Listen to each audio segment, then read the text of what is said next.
All the Teeth, but No Love by Roxan1930, in which Tooth watches on sadly as Jack leaves to visit Elsa again.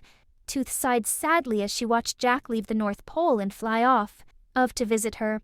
Jack was leaving to visit Elsa. Normally when Jack would visit someone, you would think he would either visit another guardian or a child somewhere who he managed to befriend. Elsa was neither.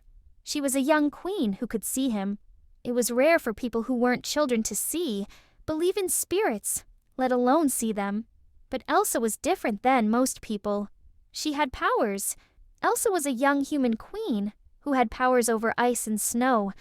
Just like Jack, Tooth wasn't sure how it was possible, but Elsa existed.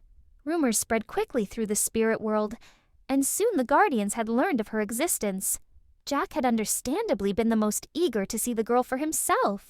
The guardians had all wanted to go meet her, and while they had been planning to go as a group, Jack had talked them out of it.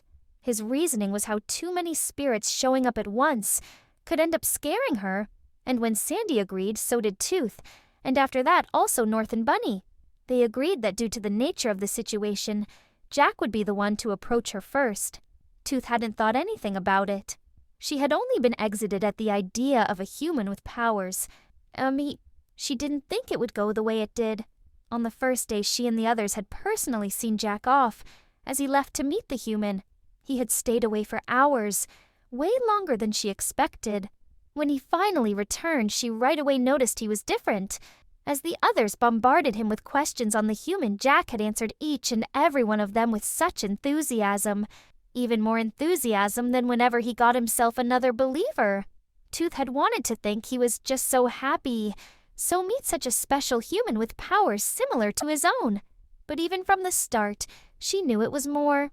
The wide grin, the sparkle in his eyes. Jack Frost was enamored with the queen. As time went on, he went to visit her more and more often, and every time Tooth felt a stab in her heart.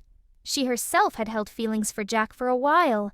At first, she only liked him for his snow-white teeth, but soon she found herself falling for the rest of his good looks. His goofy personality, his love for fun, and his kind and gentle heart concerning others, especially children.